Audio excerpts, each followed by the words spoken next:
Righto, welcome back to the Maximum Cricket Podcast. My name is Munter and we are indeed starting again. Episode 51 today, and on today's episode, it is finally happening. The IPL is trying to give international players full-time contracts, starting with Jofra Archer. So to celebrate our new cricket overlords, let's talk about the IPL. 9 out of the 10 teams can make the playoffs, so we discuss who's the best chance of going through to the last round. It's a yes bank maximum, the first of this contest. Oh, that is brilliant. It's a hero maximum. On the ground, down the ground, another hero maximum. We are not joined by Lugsy at the moment, although he will touch base a little later on for Snack Draft, of course. But we do have potentially a rather down Jackson, Fire, Doc Rivers, Jacko, Latham. Jacko, how are we? A few hours removed from an all-time meltdown, Game 7, Philly. Yeah. Run me through it. I mean, I knew this was going to happen. I said that all along. I've been preaching since day one of hiring Doc Rivers that he couldn't have been a worse signing. I mean, the man has ridden the coattails of maybe the easiest coach championship of all time.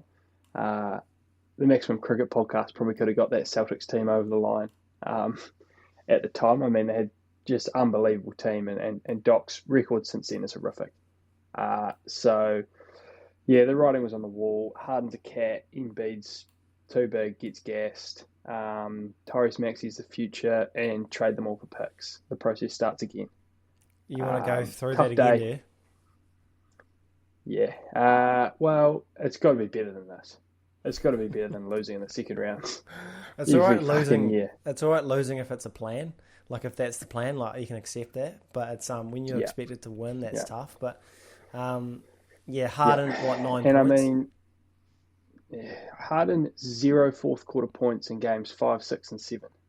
How can he be so good and then so bad?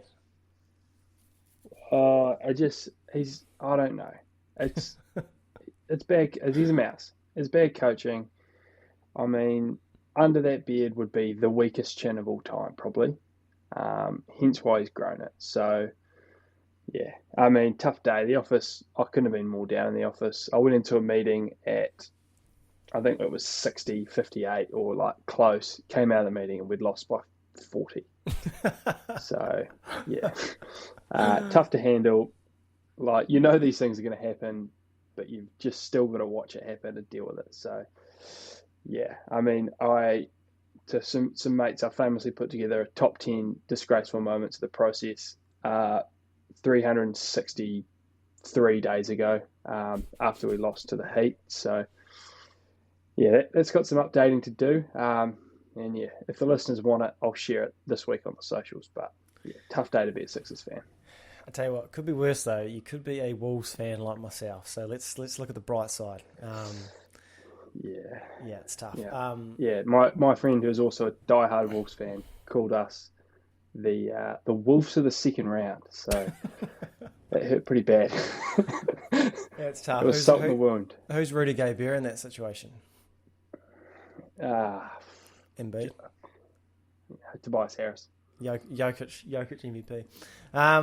Yeah. Give it up. You should have to give it over after that.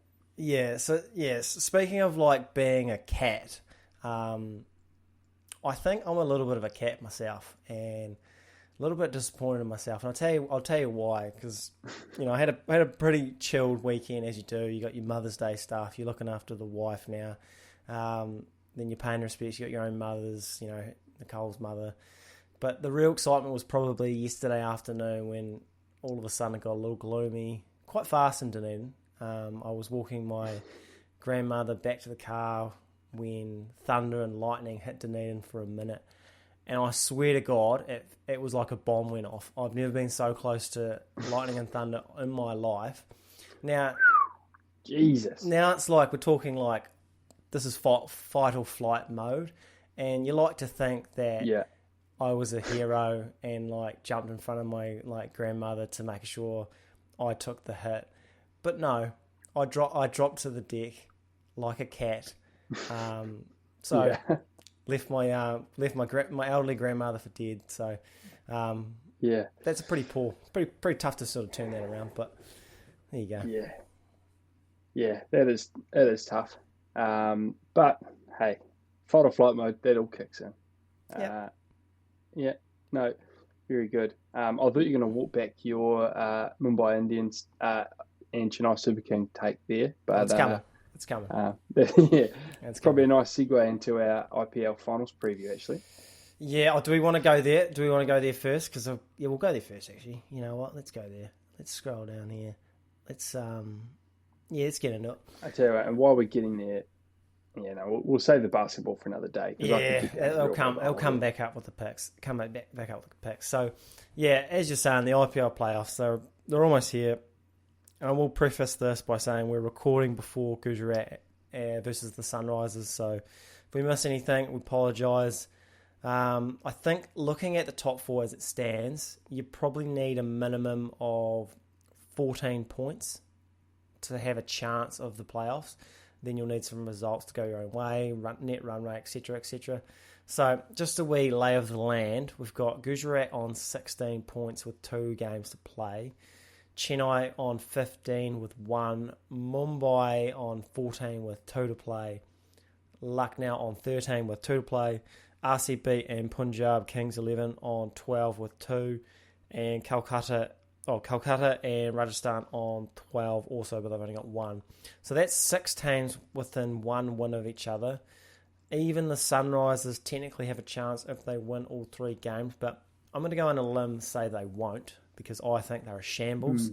A team they've let go in the past 2 or 3 years, might be 3 years. They've let go of David Warner, Kane Williamson, Pooran, and Rashid Khan. And they've come back with a guy that can't play spin. So they don't deserve a thing. I know it's obviously tough to watch these like games in full for us with the time difference, but Jacko, how are we enjoying the closeness of this comp? Oh yeah, it's brilliant. I think we've always sort of talked about that's what brings the punters back, isn't it? As a close comp, and it's just been great to see this year. I think it's sort of brought a bit of interest back personally into the IPL, just to be able to see it be close, and to have, I think 6 teams separated by a win going into 2 games left. That's sort of all you can ask for. Good to we wrote them off, but it is good to have your Chennais and your Mumbais, your historic franchises going well. It's like the Lakers and the Knicks playing well. Just really elevates the league. So yeah, it's good to have 2 good teams, sort of stalwart teams up there, and some upstarts playing well. So I mean. Did you remember your picks? Did you remember your original picks and how far? Yeah, I think I had the Titans, Lucknow, RCB, and Rajasthan. Okay, yeah, so that's not bad. Only really I think was my fault. So it's not bad. Yeah, but it's probably going to be. Yeah, I mean, RCB could sneak in there, and I get 3 out of 4, so I'll be happy with that. Yeah, because I got surprisingly. I had Gujarat, Gujarat, Chennai, Mumbai, and RCB, and then after 1 game, I wrote Mumbai and Chennai off real quick. So I think that's a lesson to everyone, to just sort of stick to your laurels and don't overreact. That's all right. So Jacko, we talked off here about predicting a top 4. There's obviously a few contenders. Who you got finishing top of the table? You have to pick right now. Yeah, I think the Titans probably stay top, don't they? It just feels like they're in a pretty good spot. Only got to win 1 game. They're playing some good cricket. I think 1 game keeps them sort of ahead of the pack, untouchable basically. So, and I'm guessing they'll probably play a couple of the chasers, or at least one of the chasers. So 1 or 2 wins there, and they sail home. I think Lucknow will stay in. I'd love to see Virat make a run. So I'd love for the RCB to sneak in there. But I don't know if that's going to be expensive, one of the big 2 or Lucknow. But Yeah, we'll go. I'll go Gujarat 1, CSK and Mumbai 2-3, and then I'll go RCB sneaking in at 4. Not bad. Will be my not list. bad. Yeah, not bad because I've got I've got Gujarat in the 1 slot as well. I think they've been the best side probably by a margin, just by a little bit. They've got the best bowling attack. They've got Rashid Khan, Mohammad Shami, all bowling well. And I was trying to explain, for some reason I was trying to explain the Gujarat Titans to my neighbour who doesn't really watch cricket too much. And I kind of think they're almost like Moneyball in the IPL, if you know what I mean. So just because like they're a side that had to sort of draft on the fringes. I know they had like a wee mini draft and things like that, but they wouldn't have got, a lot of sides had their first 4 or 5 picks, and then they had to sort of like scout on the outside.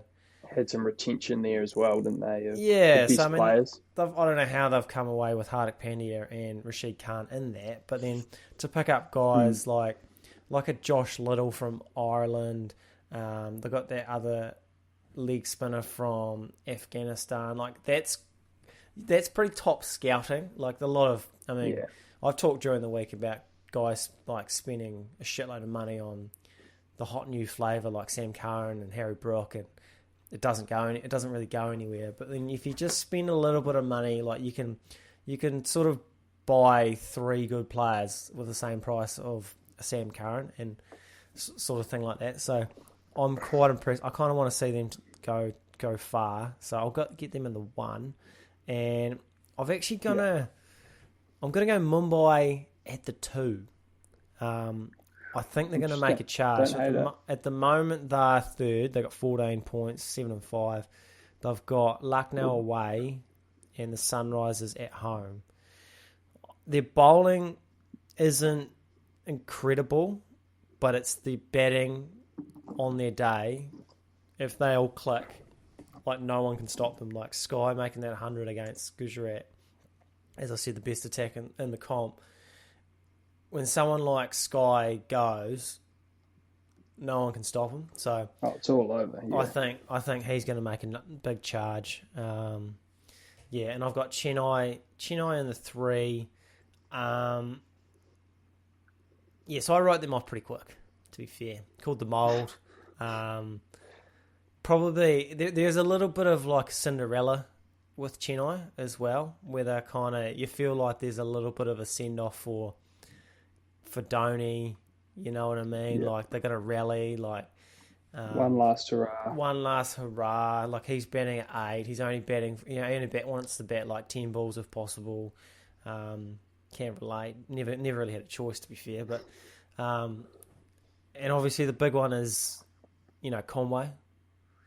Who, people calling him like the new Michael Hussey, and like a lot of guys have like one tempo, they score quickly or they score slowly, whereas I feel like Conway just sort of somehow adapts to the conditions when he doesn't really know India that well. So like he, depending on the condition, like I've seen him low scoring games get like 50 off 40. I've seen him get, that 90 odd off 50 odd in a 200. I think the fact that he can just go in different ways is incredible, really. So, he's probably due to get a full-time Chennai gig. So there you go. Conway's come on leaps and bounds. I think we were talking about it in our preview, weren't we? That if he got given that full season at the top, he'd really sort of show us the cream would rise to the top, and it really has with him. So great to see for New Zealand fans especially. For sure. Jacko, what was your 2 and 3 again? Who did you have in the 2 and the 3? I just had the other way around. I reckon Chennai will beat Calcutta, and Lucknow away is a pretty tough ask for Mumbai, but as you said, they've got the batting. But okay. So what did you have? What did you have at the 4? Because I think the 4 is probably where it gets a little interesting. Yeah, see, I've got RCB at the 4. Yes. I just want them to sneak in. I want a Virat run. I think that's what there's probably 1.4 billion Indians who love their team and love Virat Kohli. So, yeah, I mean, a wee run from him, maybe a Dhoni versus Kohli, Chennai semi-final, or even in the final would be just spectacular viewing. Yeah, that's pretty good. That's pretty good when you get, because you also get a bit of Rohit stuff in there as well. RCB's like a strange one because they've had some really good wins and they've also had some really poor losses. And I keep finding myself about to write them off and then they do something. Like I was fully prepared to write them off going into this pod, and then last night they've rolled Rajasthan for 59. Like I honestly would have put my house on Rajasthan winning that game. I honestly, we'll get to Rajasthan about what the hell's going on. And 10 overs too, by the way. Yeah, I mean, you can't be losing a wicket and over. Well, it's crazy that they dropped Hazelwood and Hasaranga, the third and fourth ranked T20 bowlers in the world, and they brought in Parnell and Michael Bracewell. Massive call. And those two took 5 for 26 off 6 overs. Yeah, brilliant. You know, so one of the great coaching calls. Yeah, so it's good from Maltese. And then you got like Faf. I'm sort of waiting for it to slow down. It just doesn't. Maxwell's on fire. Yeah, there's Faf stuff. Kohli, you just feel like Kohli reminds me of like LeBron, where you feel like, I mean, apart from the winning, but like shots fired. But no, like I just feel like there's, you know, he's got one more in him. Like, you know, there's a run in there somewhere. Like he's got backs against the wall. Like there's got to be 100 in there somewhere. So they've got there's some pacing stuff. Like I'm saving it for the big dance sort of vibes, isn't there? Yeah, like big game player. Like, you know, you got to think about that Pakistan innings and MCG. So they've got Sunrisers away and the last game against Gujarat. So my theory would be that Lucknow will probably lose, hopefully, well, not hopefully, I don't care too much, but yeah, like they'll lose 2 games against Mumbai and Kolkata. RCB will beat Sunrisers, and then I think by then, the last game against Gujarat, like Gujarat would be secured the one. They might rest a few starters like the NBA. Yeah, and just sort of coast, you know. Whereas RCB were up for that one. So, do we want to talk about what the hell's going on at Rajasthan? Because I don't know what's going. So I've got here that they won. So at the moment they're sixth place. You know, 6 and 7. They got one more game against Punjab. They could still squeak in, but their net run rate took a bit of a hit when you get bowled at 59. They had won 4 of their first 5 games. They were top of the table. Pretty sure we were both like, you know, this team is going to win. We like them a lot. Yeah, and then they lost 6 of their next 8 games to almost be out of contention. I don't know how. Looking at their side, like you got one of the best new ball bowlers in Bolt. You've got 2 of the best spinners in Ashwin and Chahal. You've got Zampa right on the bench when you need an extra spinner. You got one of the best finishers in Hetmeyer. You've got a young star, Jay Sawal, making runs for fun. The only thing that's different is Josh Butler's not making 400s in an IPL. And I mean, looking at their losses too, like there's some shockers in here. Like Mumbai chasing 2-14, 4 down in 19 overs. That's horrific. Getting bowled out for 118 against the Titans, and then them chasing it 1 down. There's some bad losses in there. Couldn't defend 215, and then sort of culminated with being skittled in 10 overs last night. So. Yeah, I mean, we talked about the Delhi Capitals quite a bit early on, like a good team that couldn't put it together. But I mean, Rajasthan's that times 10. Looking here at this sort of capitulation down the stretch for them. Yeah, it's pretty ridiculous. So who else has got a chance? So yeah, Lucknow's probably got a chance. Like they win 1 game, they're probably in. So, other than that, you've got, Punjab, like, obviously have a chance. but I just don't rate them. And can't really put my You've finger been on out. why. You've been out on them for a while. I've been out on them for a while, and to be fair, they're hanging around like, how can I be in on RCB, out on Punjab? They've got the exact same record. Doesn't make sense. Home, they've got a home game against Delhi, a home game against Rajasthan. I mean, there's a chance they win both games. It's two quite winnable games, and they could win big. You know, I've been wrong a few times, and I'm prepared to be wrong again. Not about Sam Curran though, but that's another story. Then we got that would be just a real way for you to just solidify your point is for Punjab to lose twice to the two worst teams at the moment. Yeah. Just to really hammer home how poor they are. That's what you need. And Sam Curran going at 13s. Yeah. And then Calcutta. Calcutta, I don't know. They've only got one game. They can get to 12. It's against the Titans. Is it against the Titans or Mumbai? I've got here luck now, but I could be wrong. I might have written it down wrong. Seriously, they've only got one game bollocks. But yeah, Sunrisers, they got 3 games somehow. Fully expecting them to lose all 3. But I guess we'll probably wake up tomorrow and they'll beat Gujarat. Yeah, probably. Yep. Which is that's my pick. That's my pick actually. So Sunrisers to beat Gujarat, but it's not. It's rogue. It's definitely not. Right, should we have a quick look at MVP, or do you want anything more you want to touch on? Nah, I think we covered the table. I think we got MVP here. Sweet as. Okay, so MVP watch. Last week I had Mo Shami, Mohammad Suraj. Lost it. Hang on. Yeah, last week I had Mohammad Shami, Mohammad Suraj, Faf, Duplessis, Conway, and Jay Sawal. This week, the top 2 are gone, and I've got 2 more coming in, which is quite something. So I'll start at 5, and we've got the young pup Jay Sawal with 575 runs at 48, strike rate of 166, 100 450s. Kind of carrying the Royals run-wise.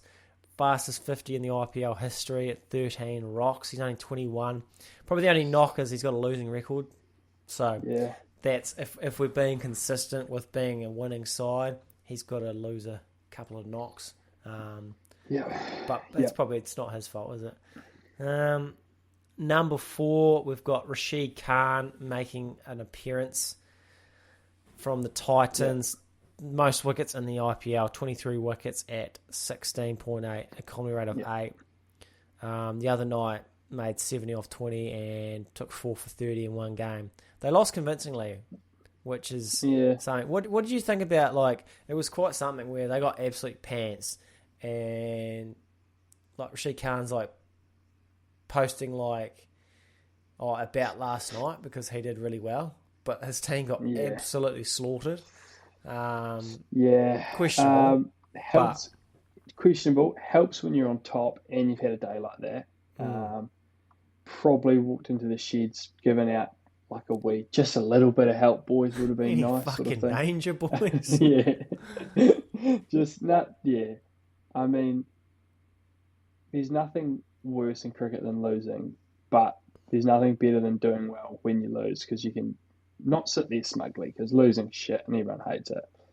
But if you score runs in a losing effort, you're sort of cricket's an individual game at the end of the day. You're still a bit if I just had any help today, we're fine. So, I mean, you've got to celebrate that sort of day, especially at the IPL where at the end of the day, these guys are trying to pump their own tyres as much as possible. But there's a bit of that, maybe if it was if it was Afghanistan getting peeled by India and he did that, probably a different conversation. But every man for themselves a wee bit. He's always going to be sniffing around the MVP conversations in these comps, isn't he? Oh, for sure. Even if he's not sort of top 5, he'll be 6 or 7 at the worst. 100%. And I was thinking that he was having a down year for a little bit there, where his economy rate was going up, but in the last week, I guess he's just got better and better, which is quite something. I've noticed actually a lot of these like strike spinners are bowling a lot later in the innings. So they're almost becoming death bowlers because they're so hard to hit, which is boosting a lot of the wickets. Like I've seen Chahal bowling quite late in the innings. Especially with some extra run rate pressure. Like if you can't pick a guy and you're forced to slog him, it could be even harder than trying to hit a really good pace bowler. Yeah, well, quite often you'd see your best spinner would come on the 7th over, and he'd run 7, 9, 11, 13. Thanks, mate. Very common. But it seems like they're pushing that out a wee bit because they kind of want you to go at that good spinner. And I suppose you're 7 and 9. You're probably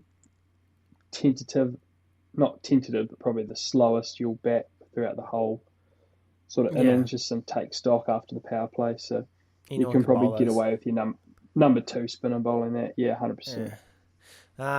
Right, moving on. We've got at the 3, we've got Devon Conway back again from CSK, 498 runs at 49.8, striking at 134, 550s.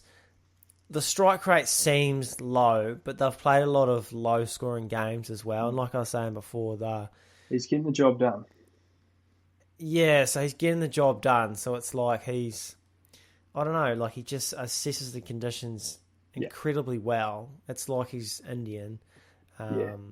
Like if they were the 8 seed sneaking out of playoff contention and they'd lost a lot of close games, you'd flip the conversation. But obviously because they're winning and he's getting that job done, you've got to just pump it up even more how good he's playing. 100%. Someone at the other end of the spectrum making their first appearance in the MVP conversation. We've got Sky from Mumbai.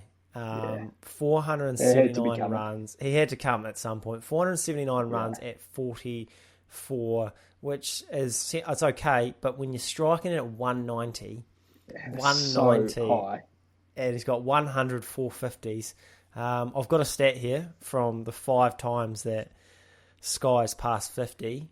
Mumbai have made over 200 each time, and when he doesn't make 50, a lovely equation.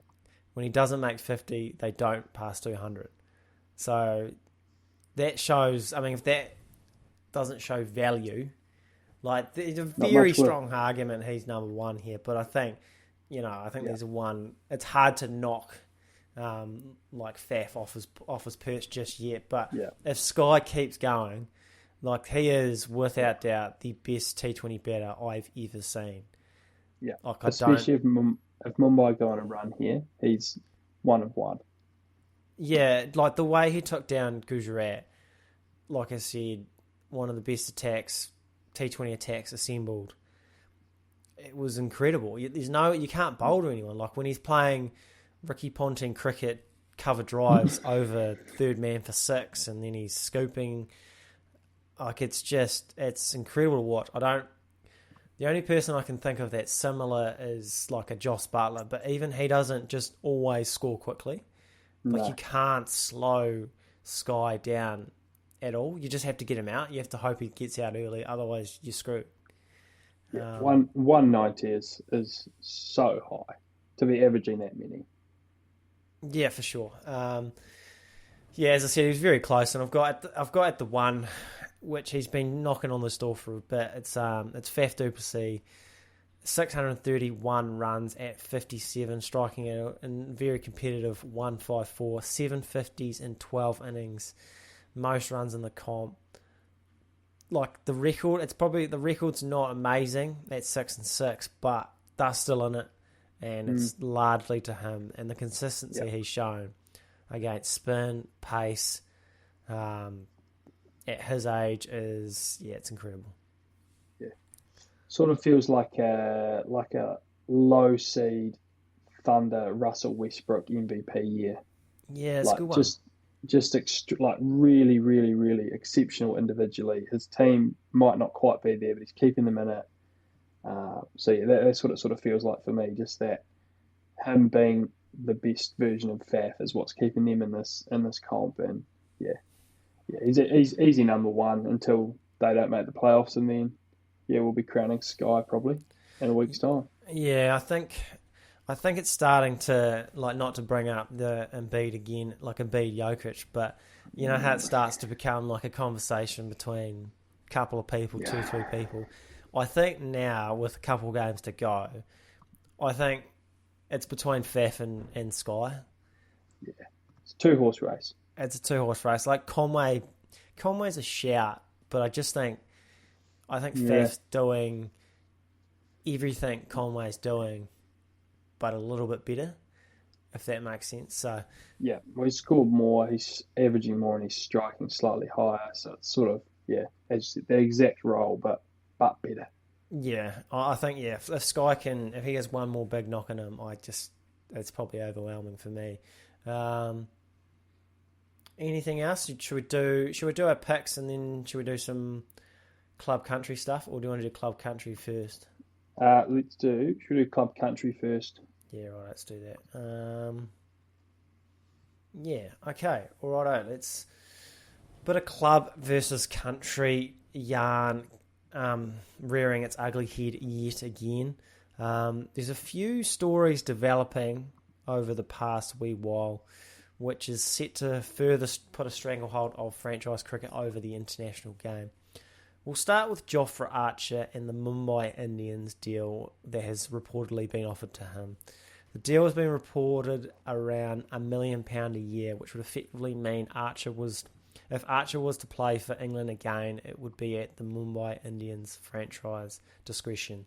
So he's effectively been paid a year-round contract to obviously play in the IPL and any other Mumbai Indians franchise, which at the moment I think is they're in the South African League and a team in the UAE, and I think they might be in that Major League Cricket, the one in the US. So apparently Mumbai are getting frustrated because they have invested a lot into Archer, only for him to go back early to get his elbow ready for the Ashes, which, to be fair, most people would agree with, trying to get their bodies ready for one of the most anticipated Ashes series ever. But I guess if you're Mumbai, you could see why they would want a bit more control over their investments. If you're Jofra Archer and you've already had numerous injuries, someone offers you a guaranteed £1 million a year, knowing how hard it's going to be to play Test cricket again on your body, etc., which in turn would affect your ECB contract next year. Jacko, how hard is it going to be to turn that down, and what does it mean in this battle between club and country if he says yes? Yeah, I mean, the only thing that is probably, and we shared some clips of McCullum talking on this, saying England's in a lucky position that they can actually offer, like, his ECB contract is probably worth the same as that. Yeah. So for him, he's probably actually weighing up like lifestyle versus the money. So yeah, I mean, where the question comes in with these contracts, I think if he accepts it, it's probably like okay, like this lifestyle is really appealing, and yeah, it will be very interesting because it's probably more someone like a Bolt, or maybe even like some young South African players like a Norchi that aren't in that top tier of earnings because they don't play in the big three countries. But yeah, I mean, would be a revolutionary contract. I think we haven't seen anything like it in cricket. It'd be the door that's opened that will change massively, I think, because now Rajasthan will be like, well, shit, we want complete control over Trent Bolt, and someone might throw 10 million a year at Cameron Green, like that sort of carry on. It opens the door because these Indian owners are not going to want to be the only team without a superstar on year-round contract to take to all of their sort of tournaments. So, yeah, it's going to open a very interesting can of worms, and I think the decision of club or country is getting accelerated. Sort of every iteration of these sort of IPL-owned leagues, there seems to be racing forward to more blokes having to choose. Yeah, for sure. And I think for Archer, specifically, it's probably a question on his injury history and whether he thinks that I can get guaranteed money for less work and not break down again trying to play. He's been working pretty hard with that elbow injury, and he might have one more injury and that's it. You just don't know.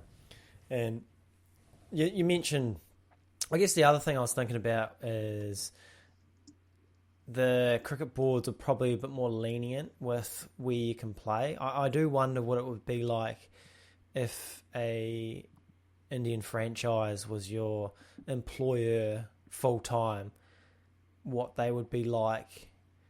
Oh, I just want to go play this test series. I want to play this. Be like, yeah, no, mate. Which is interesting because you brought up McCullum, which I thought was a very interesting sort of interview, and that he also did on a New Zealand radio show. So, which is not nothing. Let's see if I can get that article up.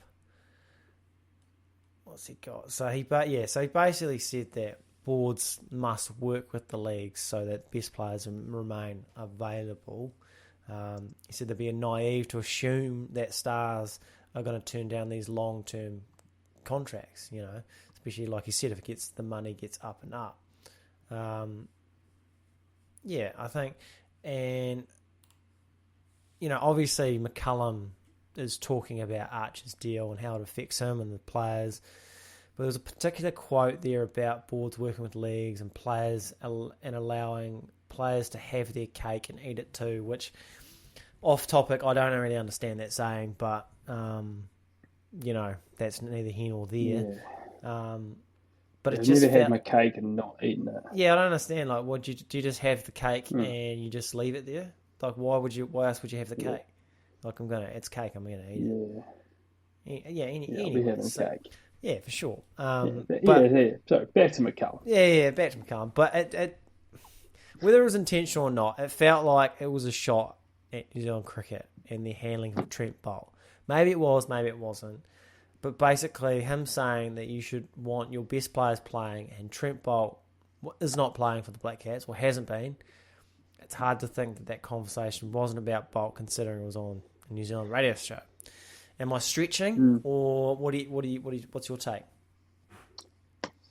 Yeah, it's tough. It could be a shot at Mumbai and the ECB. Like the ECB behind closed doors might be saying, "Oh, like if he signs this, he'll never play for England again," sort of thing. So there could be a bit of that going on. But yeah, especially it was maybe only a couple of days after Boult came out and said, "Oh, it was pretty weird sitting at home when the Black Caps are playing 5 minutes down the road." Timing. So yeah, especially after that, and I mean, I'm sure McCullum would have played 8-9 years with Boult. I'm sure they're probably pretty close, and probably still talk quite often, I'd say. So it's in terms of high level cricketers that have made that decision that are being shunned by their boards. There's probably not many others apart from Boult out there. So yeah, did feel a little bit directed, and potentially needed to be said. I think, the world's quickly going away from you've got to be a contracted Black Cap to play for the Black Caps, and I think we want to be seen as a country that's on the right side of allowing that to happen and still having our best players play, as opposed to sort of get left behind and lose 2 or 3 good players, because I don't think we've got the talent pool to sort of absorb that for the rest of our sort of international. No, we're not the All Blacks sort of thing. No, exactly. We're not the All Blacks that can say, "Oh, if you want to play in France, we'll pick the next 10 off the factory line." So yeah, we don't sort of have those players coming out of the woodwork. So yeah, we're not in a position to demand them to keep a contract and not pick them if they are playing overseas. So hopefully we can sort of start picking Boult and show that it can be possible to do both.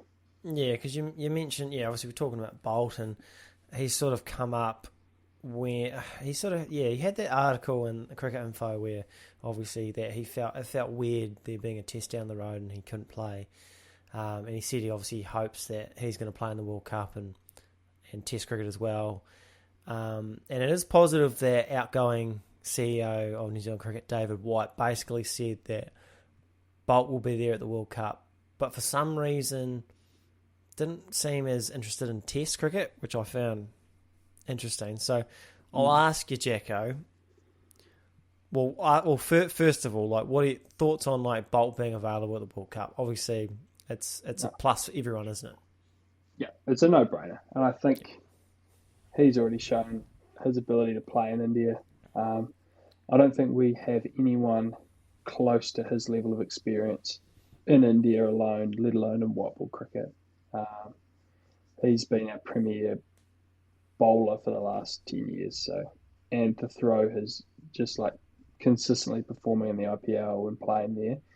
Yeah, I mean, any selector could not look the coach or the country in the face and say, no, Trent Bolt's not playing at the World Cup. I just don't think I don't think anyone can rationalise that in their head. No, for sure. I guess my only question I have is why World Cup, but why not Test cricket? Why not big tests against England, against Australia? Why do we only favour contracted players for home tests when we still have Kugelheim and Tickner available for the World Cup? They're still contracted. Why do we not care about them? That's what I just want the answer to. It just feels like they're beating around the bush a wee bit there. Yeah, I wonder. Yeah, it's a weird one. I wonder if it's not the one-off nature of the World Championship, like the Test cycle, like the World Cup is a one-off tournament. You bring in your squad, they play for a month and a half, they sort of get acclimated. Whereas the World Test final, it feels like you're building a squad to play Test cricket the way you think you can win that, and then they're trying to play that way for a 2-year period to win it. So it's like if Trent's not going to be available for half of those games, then it's like, well, you're trying to build towards that final versus True. Trying to win big series here and there. But in saying that, if you've got to win 2 games to make the World Cup final and Bolt's available and bowling well, how do you then say, if you lose those tests, well, why didn't we pick him, sort of thing? So, yeah, I wonder if that elongated nature of the Test Championships, why that's happening, as opposed to like a one-off tournament, get them in, get them involved, sort of thing. So that would be the only reason I can think of why they'd be sort of not wanting him in Test cricket. But yeah, I mean, that's devil's advocate, and I think it's wrong. But that could be the only reason I see why it's happening, sort of thing. Yeah. I mean, there's probably I just wish they would. They're not like being very open about it. Like they want to say, they're telling us they need to favour contracted players, but then for the World Cup, we're not going to do that then. So I don't know, but I don't know. Should we move on to some picks then? Yep. Okay, righto. The Piranha picks brought to you by Piranha Grip Socks, as always. Your non-slip grip technology designed to minimise slipping in your shoe and maximise output. Designed and tested right here in New Zealand by professional athletes. The choice of sock for several black caps, including Devon Conway, who is lighting up a storm, and White Ferns, as well as the number 1 women's bowler in the world, Sophie Eccleston. Performance, quality and style. Grab yourself a pair of Piranha's latest range. Use the code TMC20 to get 20% off today. Okay, last week, Jacko, the streak came to an end for myself. The Caps couldn't win Game 4 of their one-day series. I was half right in saying they would win a game at some point, but it was the wrong game. Yep. Unsurprisingly, Tim David batting at 7 was not the top run scorer from Mumbai for Lugs, although he did get up with Gujarat with another W. Yeah, he was smart. I suppose when he picks like 17 bets, like one of them's got to come through, right? Yeah, exactly. Yeah, exactly. You'd think that for me, I've picked 6 weeks in a row, haven't hit one yet. So fuck, you're due. Yeah, Nah. Yeah, I am overdue. It's got to happen. It's got to happen. Yeah, I mean we're doing better. We're In doing better in the saying that, NBA. We're doing better in the NBA. Although, yeah. are you tuned out of the NBA now that Is the there? Sixers are out? I'm actually just looking for a time frame that Doc Rivers gets fired before. So hammer the under if it's at 1.5 days. There was a good one. I Um, was just listening to Simmons' podcast beforehand. I really wanted to get the Sixers take, and Simmons had a very good line. So Doc, Embiid, and Harden over under 1.5 goes. oh, So is it? launch into the over. So you reckon Harden and Doc gone? Oh yeah, 100%. Harden cannot stay on this team. Should we take that as your bet? We'll take that as your bet. Take that as my piranha future. It's probably paying donuts, but bank it. Yeah, that's a tough line, and two feels like the number. The over feels like it hits at pace. But yeah, I mean, probably my cricket pick. I'm just going to go Mumbai to get it done again. That Sky stat of when he scores 50, they score 200. It feels like he's going to score 50 every time he bats at the moment. So yeah, I'm going to hitch my wagon to the future MVP, and hopefully he comes off for me. Not like one current MVP who's let me down. So I'll get on Sky. I'm going to hitch my wagon as well. I'm going to go Sky top run scorer in that same game. So we're going to really double up. We're really going all or nothing with that game. Ride with TMC. How good. And I don't have the odds here. I lost it, but I will get it later up. So we've got Nuggets versus the Lakers. It's not tomorrow, it's the day after. It's the day after tomorrow. And originally I went in going AD under. Like he's just due for a really bad game. And then I seen his line was like 22 points, 22 and a half. And I was like, surely he just gets more. Like he's way too good. He should be the best player on that team. Like surely he just gets more. Like it's Jokic he's guarding. Like different if it's Embiid, but no, he's got to get over. He's due for a big game, and then I'll lock in the under his next game. But yeah, that's me. Yeah, whatever hits the game before, just lock it in. I don't hate Miami at plus 7.5. Just a wee point start. They'll be rested. They'll be fresh. In Boston, bit niggly, but yeah, surely they keep it closer than 8 points. So yeah, plus 7. Maybe we sprinkle an upset at $3.40. Celtics been bad at home in this series. Heat will win one of those. Not bad enough, but yeah.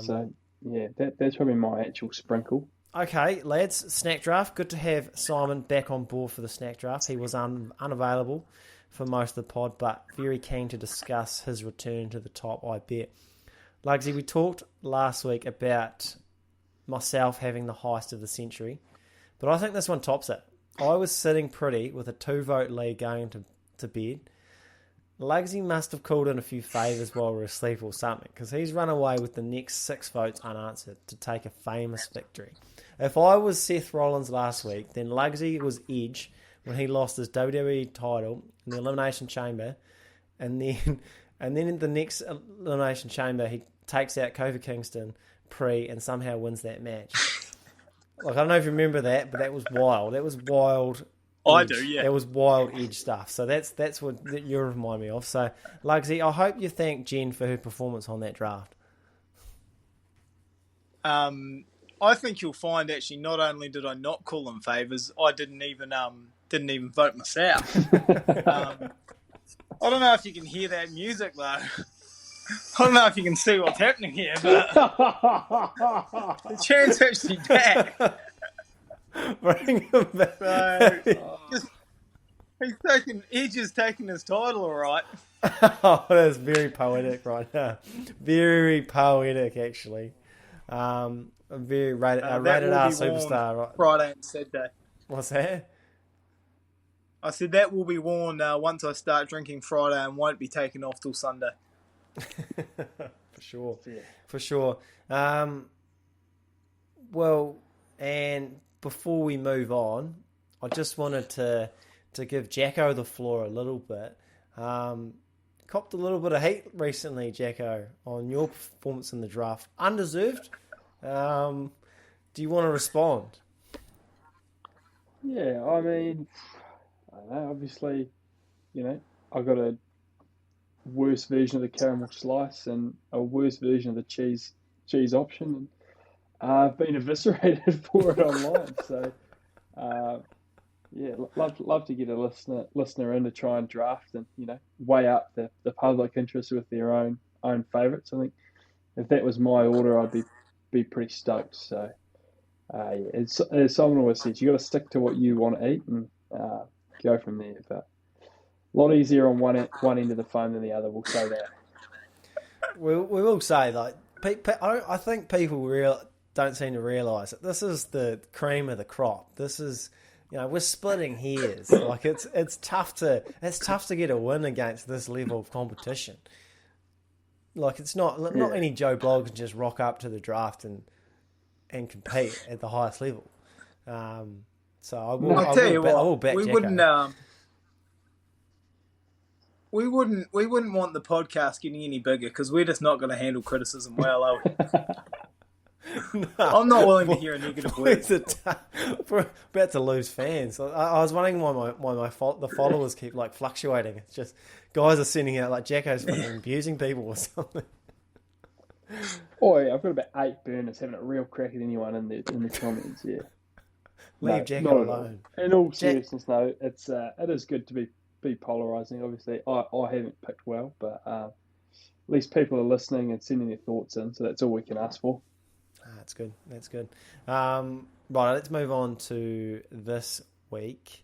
To celebrate our resident runner, Lugsy, who's been to a gas station about 8 times in a day for a particular snack. We thought we would do snacks you'd get for a road trip. So normally, before you leave town, you stop at a gas station, you fill up, and then you think, I'm a bit peckish.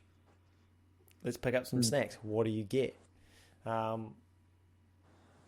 Yeah, so that's where I'm at. So for the lottery, we've got Jacko with a 50% chance, myself with 33, and Lugsy with 17. I will share my screen. Just before we start, can we just clarify a couple of things? Yeah, for sure. I was going to ask for this. I was gonna ask on just on our group chat, but then I thought, we'll discuss it on the pod, see how guys are feeling. I feel like because it's so sort of broad and rogue, I feel like you take, say, like chips. I feel like chips are off the board. Or do you reckon every flavour is available? No, I like it. Yeah, I do like it. Because I feel like it will just turn into, like, everyone just gets their favourite chip. And then there's no real skill in drafting, is there? Okay. Yeah, I like it. Okay. And but I think you're allowed just any drink. Yeah. Yeah. Like if you get Coke, fizzy's not taken off the board, sort of thing. Yeah. Yeah, it's going to be a bit of a grey area. I think we'll just. It's going to seem. It's going to like. I think chips. Obviously, that feels right. But then a drink, it's like. So I reckon we just let it fly. Yeah. Do add like you've got you say you drink and then you have the flavour. That's like that's the kicker sort of thing. Yeah. Yeah. All right. Okay. Let's. I may not go a drink. Who knows? Well, yeah, we're opening up the hot food cabinet as well. I'm assuming. Yeah. At the BP. Yeah. Let's just see. Let's just open up Pandora's box and see what happens. Yeah. Anything that can be purchased at your gas station, sort of thing. Except petrol. Righto, let's have a wee spin. Our first spin. We've got a lovely picture of our resident runner. What a performance. We will talk about that later on. Righto, first spin of the day. As a sponsor, I won't actually be giving us anything. Wow. Who should be charging us? Okay, first pick. Take that any day of the week. Oof. Thank you. Jeez. Righto. Surely Jacko wins this. Oh, wow. Yeah, I'm up. Jacko. Nice, Jacko. Okay. I reckon you're picking in a good spot actually, Lars. I've just lost it there at you saying petrol's off the cards. It's like third pick just a fucking. It's not on the board. I mean, no one needs petrol less than Lugsy. Bloody hell. That's actually true. First pick. The first pick. I think I've stumbled upon these quite. Now I will preface this. I'm a BP goer. I've got the AA fuel card. I find myself there quite a lot, and I'm going those wee southern style bites. From what they are. Yeah. Unbelievable. They're like not quite the size of a nugget. $6 too easy. But they are quite cheap, quite filling, and incredibly good. I mean, they are they're perfect snacking material. So yeah, I'll grab some bites. Hard not to get a couple. Sorry, yeah, let's not just gloss over this. They're exceptional. What sort of amounts a guy going for? Because I went for 3 yesterday, but then Hayden also informed me they were then 5 for 5. Yeah, so naturally I had to get all 5, and I took 5 down pretty comfortably, I have to say. Yeah, it's scary that the difference between taking down 3 and taking down 5 isn't a lot for getting your 5 for 5 deal. But yeah, I mean, I'm 2 or 3 with a fill up, but if you're heading home for dinner, 2 or 3. If there's nothing much on the horizon, you've got to go 5 for 5. If you would just say randomly for some reason, what about if you were just in some sort of challenge? Like if you're in a challenge, how many could you nut? Like a Big Mac challenge. Oh, yeah. How many? Easily, probably 20. Easy. Yeah, I was going to say 20 feels about right. Are we talking about now, or are we talking about like in your prime? Because like 2014 myself was a menace. Well, yeah, you started the Big Mac challenge. We're talking. Like I think in the prime, I think we're talking like close to 50. Like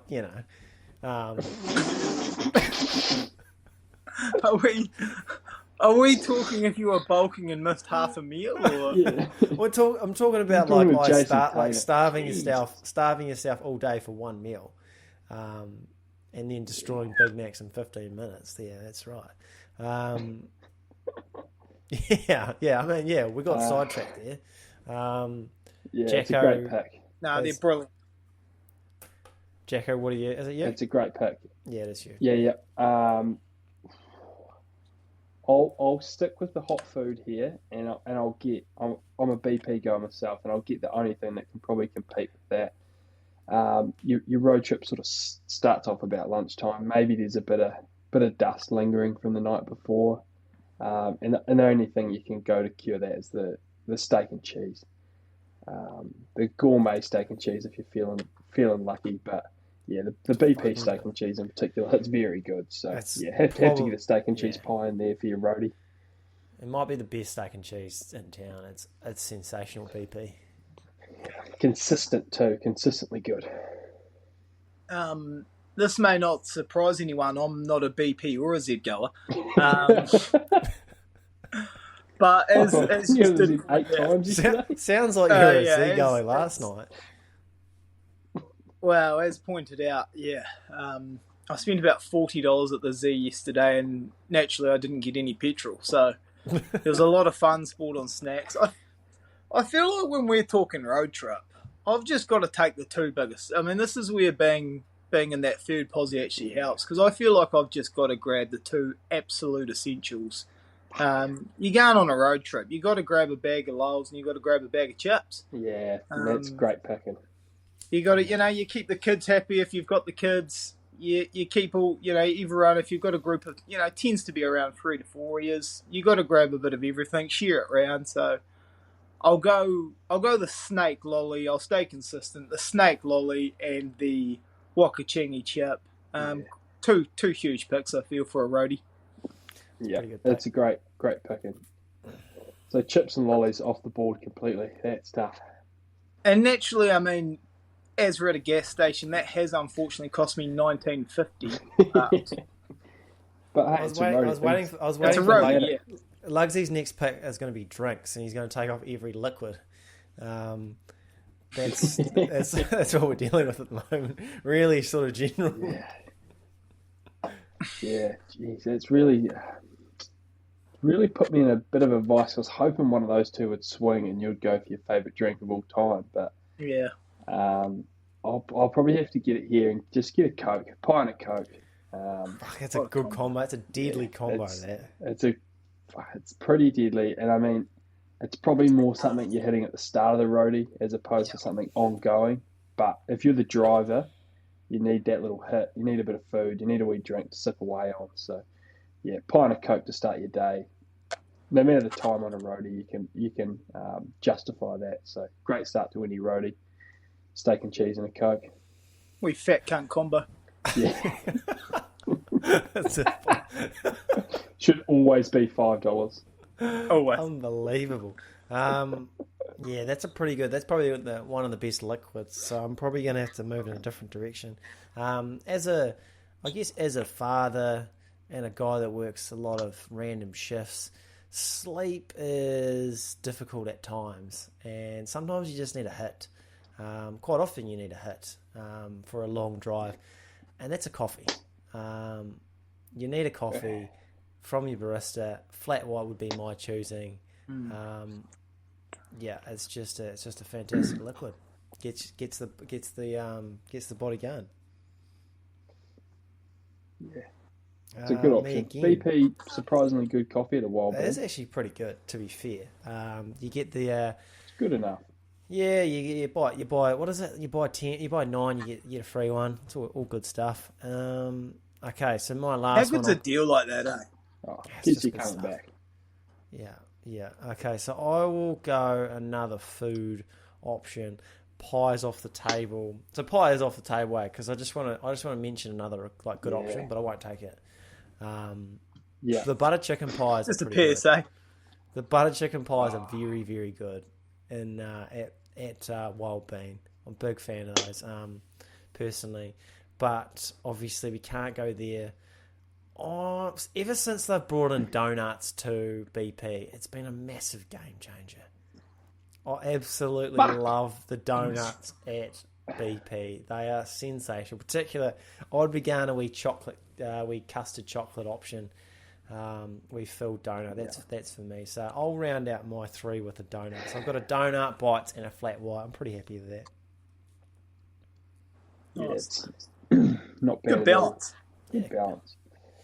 What I'll go, and this will really. I'm gonna get a cookie time. Just a nice solid cookie option. Get your cookie time in there for later in the day when things might be waning a bit. Would have loved some lollies or some chips, but yeah, those are long gone. So I'll just get a wee cookie time to round things out. Classic Kiwi combination. So am I? Is this like? Am I going to have another debacle here, like the Air New Zealand thing? Do I have to go a drink here? No, well, you don't. But I don't know. It just depends on what the public want. The public saw straight through you last time. In that car. Yeah. I mean, you'd be pretty thirsty. Normally, you go for a drink. It does. Yeah, but it does feel better balanced with a drink, doesn't it? Mm. I'm tossing up between two because I feel like sometimes it's not bad just to get a Powerade. On your roadie, they often have a wee deal 2 for $7, and like when you've got a 750ml, it actually takes a while as well. So I think when you're making a roadie, you want to a few electrolytes, make you feel alright. I think I'll lock in the Powerade. Yeah, it's a good option. Lift Plus cannot believe I was going to go the been snubbed. You have about like 4 the a day. Lift Plus was. Yeah, but I've actually dropped them a week ago. So You cold turkey. I've cold turkeyed it. I've been cut. It has been replaced with about 94 cans of pure sugar Coke, but Yeah. And then you get the fix. yeah, I'll look in a Powerade. Yeah, nice. This could be if Jacko doesn't win this week. I think it's a personality thing. I think people started. I think something else is going on. It's a delivery thing, isn't it? Because that is a sensational combo. Like you managed to pair a pie and a Coke, a nice sweet cookie with that. I mean, that is just that's very, very good. Yeah. Very, very. I'll tell you what I had there on the board in case Coke went was the old Deep Spring orange and mango. Not bad. Just a very wee, the full 40ml can. I'll tell you what, if Munter had any morals here, he'd vote you, Jacko, the way he's talking. Yeah. Well, I don't. He would. And he'd just not vote for a couple of weeks. Oh, there was a time when Lugsy was on a rampage where I was contemplating voting for Jacko just to try and make sure that he didn't win again. Can I ask, yes, as you guys are drivers and visit a bit more regular than me, like, I swear there was a time where petrol stations weren't as good as they are now. Like, for sure. You go to a petrol station now, you're basically entering a soupy. Yeah. They've definitely, like, upped their game and realised this. You need to offer... I think as soon as Wildbean sort of stepped in, like Zed had to, you got to lift yourself up to that standard, don't you? If one person's offering that, so. But yeah, I mean, fuck, it makes it hard to just get petrol, doesn't it, these days? Oh, they've got us. Not me, but they've got you. Pretty. Instead of putting 30 in, I'll put 20. Instead of putting 30 in, I'll put 25 in and gives me 5 for snacks in the budget. And that's just good budgeting. Yeah. Then I got to fill up a bit earlier, but that's all right. Should we talk about Lugsy's run? Because I've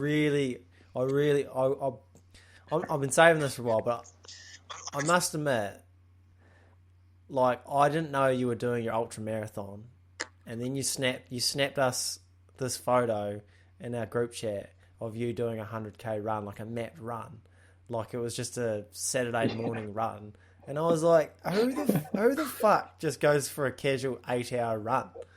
Like, what the hell? Lugsy, tell us about your weekend. Yeah, so firstly, probably a huge shout out to a friend of the show and listener, Hayden Tamaru, who's driven me there. He did intend to do the run as well, and then he's actually pulled out. So he hasn't actually done the run, and he's driven us 7 hours to the west coast to Hokitika to do the run. So yeah, it was a bit of an ultra 100k, Greymouth back to Hokitika. Alarm went sort of 3 a.m. job on a bus at 4. Started the run at 5, and yeah, good thing at 1:15 she was all done, and we were back home to watch the Lakers. That's incredible. So, like, I've got to ask, how much is the diet playing a part in your running? Like, I used to think, like, it was holding you back, and I was starting to think, like, could you be an Olympic runner if you had a normal diet? But is it like, have you cracked the code, and is it the diet that's helping you become a good runner? First thing I'd say is I'm eating these as we speak, and I've never had them before, and they are absolutely exceptional. Turtle chips. No, I would definitely say a better diet would help. Because you got second. Diet You probably got means second less in. the ultra.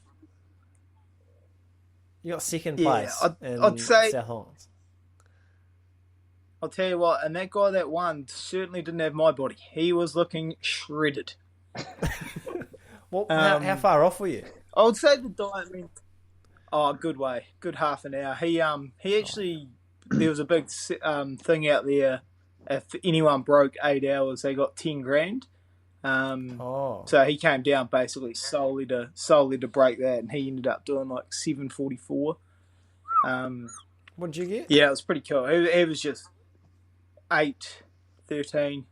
fuck, it's not far off. 10, like, would you have got 10k as well, or is it just like the lowest? Nah, it was just the first time. Yeah. Oh, yeah. Knowing you're in second though, like if you were in first with like starting to push that time, do you reckon you could have got it over the line, or was it more just like that was all you could give? I don't think so. Because it was actually like we ran together for like 50k, him and a couple of other people.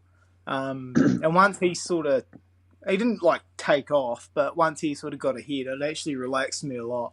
Yeah. I was just like, fuck, I better try and just enjoy a bit of this. Much chat in that peloton, or?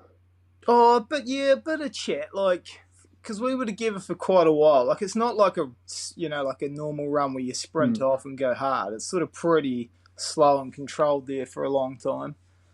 So we're chatting a bit. I stopped and went for a piss. And then when he needed to pee, he just pissed on the run, and he just called it riding the horse, which is a skill What if you're a skill I plan on. Jeez, imagine calling your piece the horse. Yeah. Wait, I'm trying to think. Like, if you're directly behind him, like, do you catch strays, or like, how does that work? No, what he was good at was he would let us go forward a couple of meters, and then he'd just stay behind, and just sort of pee away. He was. I mean, I don't want to call the guy out. I'm sure he'll never hear this, but he was ripping a few darts on the line, and I was copping those. How good is like doing an act that's just like pretty marginal, but if you give it a good little saying, it's suddenly all good? Yeah. Like, I've just pissed myself on this run. Like, that's fucking weird, mate. Oh, mate, I'm just riding the horse. Like, go for gold, mate. It's sweet. He did, yeah. He was quite graceful with it. I will be attempting that on my next run. We get arrested in public. To work tomorrow. Or... Lugsy gets arrested for showing his piece. not Ja Morant. Sort of pull him over. Just riding the horse, mate. Yeah. What are you, Ja Morant? I would say, look, I'm just riding the horse. I'm just riding the horse, mate. Oh, brilliant. So you got another big run, Lugsy, or? Fuck, I really finished that, and even about 80k in, I was like, I'm never doing this again. So hopefully not, but we'll see. We'll see if after a few weeks the annoying of it goes away, and then you just remember how mean the Coke was post. So it really gets you. Was that one of your top? Is that one of your best Cokes? Oh, that was an elite Coke actually, lying in bed there. Back to the motel. Game 6 on. Perfect. Righto. Let's call it a day, because that is us for another week on the road to 3 figures. Thanks to Lugsy and Jacko. Thanks to Piranha. Thanks to everyone who listens, especially our Patreons.